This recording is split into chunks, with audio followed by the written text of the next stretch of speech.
안녕하세요. 오토기어 김정민입니다. 현대기아 그룹의 영업이익률이 전 세계 완성차 글로벌 기업 가운데 1위를 달성을 했습니다. 10.44%, 토요타가 10%, 그리고 폭스바겐이 6%. 폭스바겐과는 아주 큰 포인트 차이로 영업이익률에 있어서 아주 절대적인 그런 위치를 지금 2024년 1분기에 기록을 했습니다. 판매 대수나 영업이익 관련해서는 여전히 토요타가 현대 기아를 앞서 있습니다. 아직까지는 금방 따라잡힐 수 있을 만큼의 격차까지는 아니지만 저는 이제 한 2년 전만 해도 한 3년 정도면 현대 기아가 토요타와 대등한 입지에서 1, 2위를 다투게 될 것이고, 아마 전기차 관련된 드라이브가 빠르게 진행이 되고 차세대 자동차 규격 전환이 가속화될 경우 현대기아가 2025년 정도면 토요타를 근소한 차이로 따돌리고 1위 점유율 그리고 영업이익률까지 달성할 수 있을 것이다 라고 전망을 했습니다. 예상을 했었어요. 그런데 코비드 이후에 전 세계가 이제 인플레이션을 비롯한 다양한 경제 위기에 봉착하게 되죠. 이율이 크게 상승하고 원자재 공급이 들쑥날쑥하면서 미래 전기차 시장을 예측할 수 있는 그런 긍정적인 시장 상황으로 전개가 되지 않았습니다. 자, 이렇게 시장 상황이나 경제 상황이 불안할 때는 새로운 기술 규격 그리고 투자 이런 것보다는 지금까지 유지되어 왔고 또 많은 사람들에게 친숙했던 그러한 기술들이 조금 더 사람들에게 안정감을 주고 각광받는 그런 현상들이 벌어집니다. 그래서 하이브리드에 많은 소비자들이 관심을 돌리는 그런 변수가 좀 발생을 했죠. 특히 이제 전기차 캐즘 관련해서는 자동차 제조사들 중에서 전기차 전환이 성공적으로 진행이 안 되고 있는 기업들 같은 경우에는 전기차 시대가 하루라도 좀 늦게 와야 본인들이 전기차 드라이브에 있어서 경쟁력이 떨어지는 입장에서 앞으로 시장을 대비할 수 있는 여유, 시간을 좀 확보할 수 있으니까 아무래도 전기차와 관련해서 부정적인 대중들의 이슈를 좀 부각시키고자 하는 그런 노력들을 알게 모르게 하게 됩니다. 언론들도 사실 이런 내연차, 레거시 업체들의 의도를 반영할 수밖에 없는 게 그들의 가장 큰 손님이 제조업의 꽃, 가장 많은 자본이 왔다 갔다 하면서 많은 유사 관련 사업으로 엄청난 경제 규모를 이루고 있는 완성차 업체들을 배제하고 그들도 생존할 수가 없는 입장입니다. 그러니까 사실 가장 큰 손님이자 자본의 흐름에 영향을 받지 않을 수 없는 대상인 이 전통적인 내연차 업체들의 요구라고 할 수도 있고요. 아니면 그들에게 유리한 원칙을 알아서 해주는 경우도 있을 수 있고요. 이런 다양한 복잡한 현상들이 겹쳐져서 전기차 관련해서는 부정적인 내용들을 많이 다루고 있고, 사건, 사고들은 전기차일 경우에 좀 침소붕대를 하고, 내연차 같은 경우에는 우리가 익숙하고 늘 지금까지 지켜봤던 그런 현상들이기 때문에 가볍게 다루는 식으로 해서 전기차는 불안하다. 아직까지 시기상조다. 전기차 시대가 오려면 배터리 관련된 소재 문제도 있고, 충전소도 문제고, 화재도 문제고, 내연차 지금까지 잘 발전해서 기술의 끝에 도달해 있고, 얼마나 신뢰성을 우리가 확보하면서 이용할 수 있는 검증된 이동수단이냐. 특히 하이브리드는 전기차와 내연차의 장점이 다 합쳐져 있는 형태인데 이걸 두고 왜 전기차에 급하게 넘어가서 스스로 얼리 어댑터라는 그런 허울 좋은 명분 아래 이 베타 테스터가 되려고 하느냐. 우리가 예상하지 못한 그런 위험을 왜 본인이 짊어지려고 하느냐. 이런 분위기를 막 만들어내고 있거든요. 그러다 보니까 전기차 캐즘이라는 단어가 이제 키워드로 막 등장을 하기 시작합니다. 그리고 사실 전기차의 흐름이 단순히 동력 계통의 변화라고만 알고 있는 소비자들은 아니 엔진이든 하이브리드든 전기 모터든 무슨 상관이야. 자동차가 잘 가기만 하지라는 단순한 원칙에 영향을 받고 그래 아직은 전기차가 아니야 이런 생각 이렇게 영향을 받아서 하이브리드가 대세라며 하면서 마치 초식동물들이 무리지어서 가다 보면 자신의 의지와 관계없이 뒤에서 밀려오는 그런 힘의 작용에 의해서 방향을 잃고 막 움직이듯이 그런 현상들이 좀 벌어지고 있어요. 근데 이거 이상하게 볼 이유가 없습니다.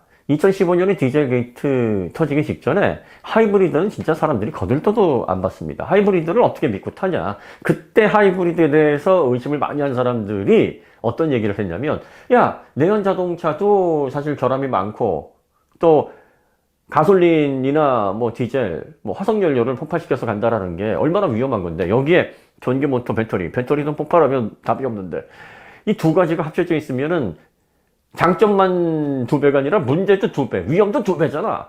그리고 이 두 가지가 합쳐져서 문제를 발생시킬 수 있는 가능성도 2배고 늘어나는데, 이렇게 머리 아픈 걸 왜 쓰려고 그래? 그냥 단순하게 디젤 써. 클린 디젤.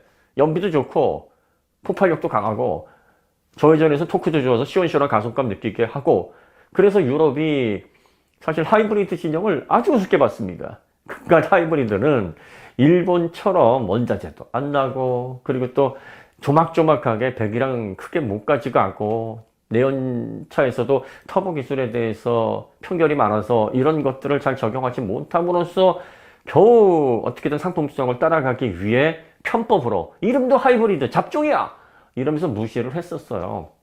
그러다 어떻게 됐습니까?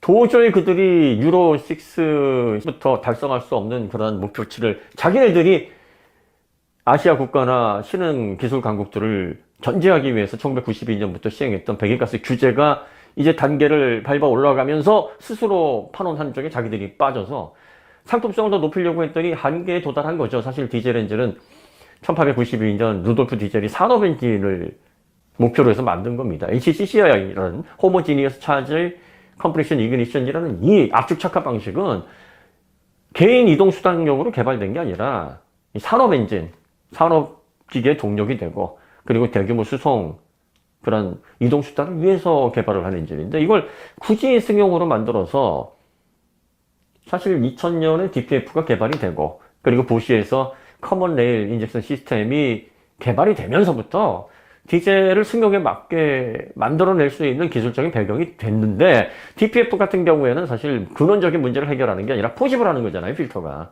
거기에다가 고온에서 압축착화할 때 녹수 문제 생기니까 이제는 SCR도 붙이고 LNT, 린녹스 트랩도 붙이고 뭐 별의별 거 다 붙여가지고 어떻게든 배기가스의 그 똥방귀만 안 끼게 하는 그런 일시적인 대직요법이었는데, 필터나 SCR이나 다 이게 소모용 캐털리스트란 말이에요. 시간이 지나면 이제 개인 단위에서 관리되는 오염물질이 얼마나 배출되는지 모니터링을 할 수도 없고 제어할 수도 없습니다. 문제가 있을 수밖에 없는 시스템이었고, 결국은 이런 것들이 비용도 상승시키고 출력도 저하시키고 하니까 폭스바겐에서 하다 이제 경쟁력을 확보하려면 치팅밖에는 답이 없다 해서 2015년에 그게 밝혀져서 발칵 뒤집히고 나서부터 어떻게 됐습니까? 디젤은 이제 say goodbye. 완전히 뒷방에 이제는 뭐 아무도 찾지 않는, 그리고 곧 명줄 끊어질 날만 기다리는, 물론 앞으로 대형 수송 뭐 트럭이라든지 뭐 그런 수송 체계 상업용으로는 디젤이 한동안 더 2050년까지도 이용이 될 것 같아요. 대안이 없어요. 사실 이 대형 트럭 분야에서 전기차로 배터리를 싣고 간다라는 건 참 어려운 문제고, 수소 같은 경우에는 이제 배터리 탑재에 대한 공차 무게라든지 주행거리 이런 부분에서 좀 자유로울 수는 있지만, 수소 충전소 문제, 수소를 값싸게 생산해서 공급하는 문제, 또 그린 수소와 같은 친환경 수소, 전기를 만들었으면 쓰면 되는데 그 전기를 다시 물을 전기 분해해서 수소를 빼는 일에 재투입을 한다는 게 좀 그렇잖아요. 그러니까 이건 좀 더 시간이 지나야 되는 일이니까. 결국은 이렇게 해서 디젤이 완전히 시장에서 이제 자취를 감추기 직전에 상황에 내몰려 있습니다. 그런데 그 전까지만 해도 사람들이 디젤에 대해서 엄청나게 선호를 했고, 우리나라에서도 한동안 SUV는 디젤 아니고 판매가 안 됐었어요. 디젤은 막 대기기간 1년도 넘어갔었고, 중고 가격도 가장 높았습니다. 그런데 어떻습니까? 정말 거짓말처럼 디젤은 야, 그거 사면 큰일 나. 안 돼.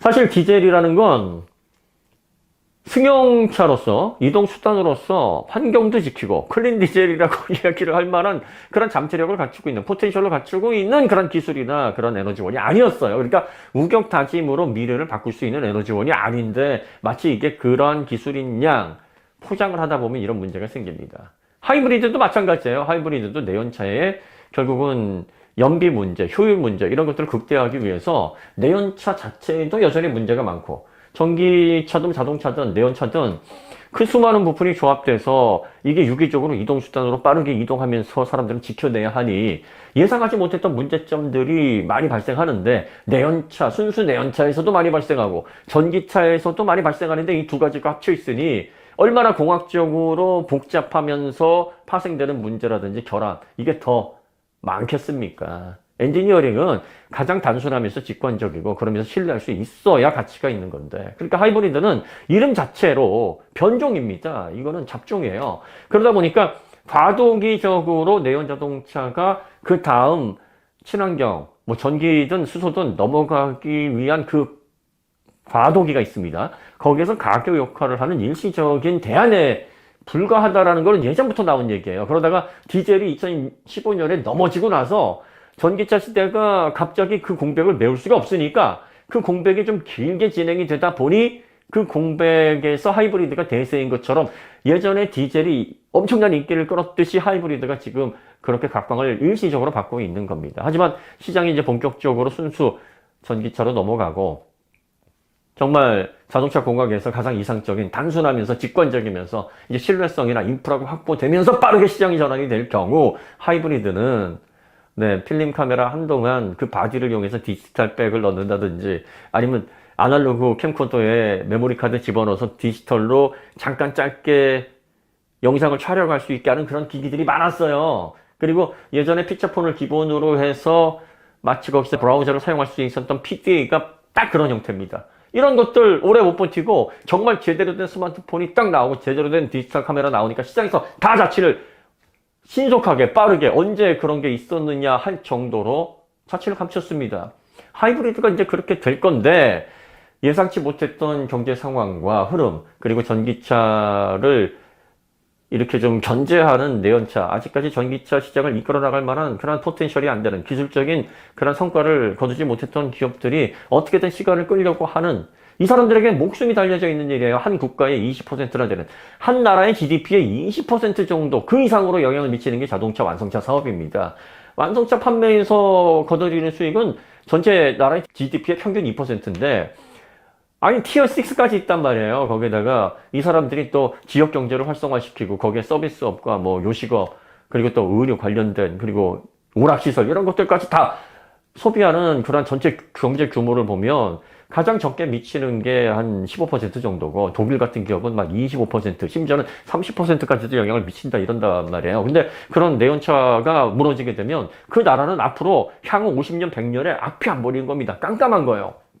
어떻게든 전기차가 단 1년이라도 늦게 오도록 전기차에 대한 불안감이 좀 있어야 됩니다. 그리고 사람들이 전기차 아직은 시기상조야 이러면 그 사람들은 놀란 가슴을 좀 쓸어내릴 수 있어요. 그러니까 토요타가 지금 제일 그게 급합니다. 하이브리드가 1년이라도 더 많이 가야 되는데 지금 급작스럽게 우리나라만 그런 게 아니라 전 세계적으로 기술 혁신이 일어나거나 시장 전환이 일어나면 정말 자고 일어나는데 이렇게 세상이 바뀐다고 할 정도로 빠르게 전환되는 케이스들도 있습니다. 물론 자동차는 그보다 시간이 더 많이 걸릴 겁니다. 어쨌든 이런 환경에서 토요타는 미래가 없어요. 하이브리드 붙잡고 지금 어떻게든 이 호황을 1년이라도 끌고 싶어 하겠으나 시장 상황이 허락돼야 가능한 겁니다. 그리고 영업이익과 관련해서 아직까지 토요타가 현기를 앞서 있지만 영업이익률을 현기에게 지금 추월당하고 있다라고 하는 건 상품성 자체에 대한 평가가 토요타와 현대가 지금 역전이 되고 있다라는 얘기입니다. 어떤 분들은 원가적을 얼마나 많이 했길래 현기가 영업이익률이 10.44%야 이렇게 얘기하시는데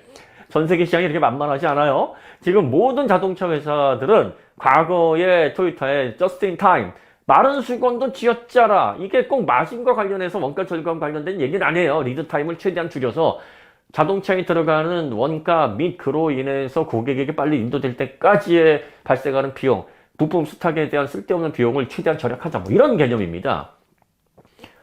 토요타가 이런 걸 지금 주창해서 다 토요타를 배우자 했는데 그 토요타를 지금 현대 기아가 청출어라면서 뛰어넘고 있습니다. 그럼 다음 단계는 뭐예요? 이제 영업이익에서 앞서가고 이제는 쉐어까지 뺏어올 수 있는데, 저희가 그렇게 볼 수 있는 건 중국의 움직임이 심상치 않습니다. 폭스바겐 이제 필요 없어. 토요타 필요 없어. 지금 일본 브랜드 중에서 중국에서 가장 많이 자리를 잡고 많은 판매량을 기록하고 있는 게 토요타고, 폭스바겐은 1984년서부터 아예 중국에서 그냥 국산차 대접을 받던 브랜드입니다. 저희가 1년 전서부터 폭스바겐은 현대기아가 빠르게 따라잡을 수 있을 것이다. 그래서 2위에 빠르게 올라가서 이제는 토요타와 정면 승부를 1, 2위를 다투는 진짜 승부가 펼쳐질 것이다. 이렇게 예상을 했었는데 2024년 1분기에 폭스바겐을 앞섰습니다. 그때 많은 분들이 말도 안 되는 소리다라고 하면서 정말 네. 아니 뭐 저는 근데 그렇게 욕먹는 거 상관없어요. 왜냐면은 명확한 흐름이 보이면 그걸 뭐 저희가 다른 분들이 듣고 싶지 않는다 그래서 거기에 맞춰가지고 제 생각을 명확하게 흐름이 보이는 걸 바꿔 얘기할 필요는 없잖아요. 시간이 지나면 어차피 증명이 될 텐데. 그리고 2021년도 지금으로부터 3년 전에 현대기아가 머지않아 저는 한 2025년을 전망을 했어요. 자동차 세계 1위에 올라설 수 있는 가능성이 있다. 근데 지금 상황을 보면 내년 2025년은 좀 어려울 것 같기도 합니다. 그래서 2026년 정도면 아마 가능한 시나리오가 되지 않을까. 왜냐하면 2025년서부터 아마 원자재와 관련된 그리고 K배터리가 공장 증축 관련된 투자가 이제 거의 종료되면서 본격적인 수익을 통해 또 수요 확대도 하고 그리고 현대 기아의 차세대 그 플랫폼들이 이제 하나씩 보이면서 본격적으로 전기차 수요 확대를 시작하게 될 겁니다. 그리고 이제 유로 7이 진행이 되면서 본격적으로 내연차와 관련된 제재들이 이제 또 하나둘씩 늘어나게 될 거고 전기차가 대중차 위주로 해서 빠르게 확산이 되면 이제 하이브리드와 같은 과도기에 대한 사람들의 인식이 조금씩 바뀌게 될 겁니다. 그렇게 되면 2026년부터는 이제 변화된 시장에서 각각 제조사들, 글로벌 완성차 업체들의 포지션을 우리가 재배치가 될 수 있는 상황까지도 고려해 볼 수 있는 거죠. 그래서 저는 2026년이 토요타와 비슷한 수준의 마켓 쉐어 혹은 영업이익률 잘하면 토요타를 넘어설 수 있고 세계 1위에 현대기아차가 오를 수 있는 가능성이 있지 않을까라는 그런 생각을 지금 하고 있어요. 원래 예상보다는 1년 정도가 뒤져진 그런 그림이라고 지금으로서는 또 예상이 되는데 물론 이거 맞지 않을 수도 있습니다. 그런데 어떻습니까? 과거 제가 2년 전에 그 얘기를 꺼냈어요. 2년 조금 넘었어요. 2년 한 3, 4개월 전에 토요타 세계 1위 오래 유지할 수 없을지도 모릅니다. 지금 상황이 그렇게 흘러가고 있습니다. 할 때, 야, 제 의견에 동의하시는 분들이 더 많긴 했습니다만 반대 의견이 엄청 나섰죠. 제가 평생 먹어야 될 욕을 그때 다 먹은 것 같습니다. 그리고 아직도 그래요. 토요타 언제 망하나요? 토요타 영업이익 1위고 영업이익률도 막 절대적으로 이런데 뭐 이거에 대해서 사과 안 하십니까? 근데 지금 어떻습니까? 놀라운 일들이 벌어지고 있어요. 아무도 기대하지 않았던 현대기아가 영업이익률을 그 난공불락의성 토요타를 앞섰습니다. 그것도 0.44포인트면 꽤 높은 수치예요. 영업이익률과 관련해서 토요타 근처도 못 갈 것이다라고 그 많은 자동차 전문가를 비롯한 일본 자동차에 대해서 호의적인 분들이 그렇게 목소리의 힘을 강조하면서 얘기를 했단 말이에요. 근데 이 상상할 수도 없었던 일이 지금 2024년 1분기에 벌어지고 있고 아마 2분기, 3분기, 4분기 이 분위기를 이어서 2024년 전체 영업이익률 부동의 1위를 딱 찍게 되면 2025년도는 어떻습니까? 이제 영업이익을 따라가고 2026년도에는 시장 점유율, 쉐어를 따라가고 하다 보면 그 순위가 바뀔 수 있게 되는 거죠. 자, 이제 조금이라도 가능성이 보이지 않습니까? 그죠? 지금까지 생각까지도 못했던 그런 문제 제시를 하기 때문에 여러분들이 처음 들을 때는 이게 뭔 해괴망측한 소리야 하실 수 있겠으나 시간이 지나면서 점점 하나씩 증명이 되고 있지 않습니까? 그죠? 그러니까 여러분들이 이런 내용들을 좀 차분하게 저와 함께 같이 지켜보시면서 아니 뭐 틀리면 시원하게 사과 한번 드리고 제가 뭐 그렇죠 뭐 예상하는 게 뭐 틀렸죠 뭐 이렇게 웃고 넘어갈 수 있게 뭐 이렇게 좀 덜 긴장한 상태에서 우리가 소통을 하면 좋겠고 또 이게 맞는다고 하더라도 제가 막 의시되면서 봤죠? 저한테 사과하십시오. 절대 그렇게 얘기 안 합니다. 자동차를 좋아하는 사람은 맞던 틀리던 그 현상과 결과를 보고 같이 즐기는 거예요. 그렇죠? 이게 얼마나 바람직하고 발전적인 방향입니까? 자, 현대기아가 앞으로 한 2026년 한 2년 정도 후에는 토요타와 함께 1, 2위 근소하게 아마 다투는 본격적인 궤도에 올라갈 거고 제 생각으로는 아마 2026년도 현대기아가 영업이익률만이 아니라 영업이익 그리고 또 전체 시장 점유율에서 토요타를 앞서는 시대 그 놀라운 기적을 목격할 수 있는 그런 시기가 오지 않을까 지금 이렇게 생각을 합니다. 네, 오늘 이야기 여기서 마치도록 하고요. 다음에 더 좋은 콘텐츠로 찾아뵙겠습니다. 감사합니다.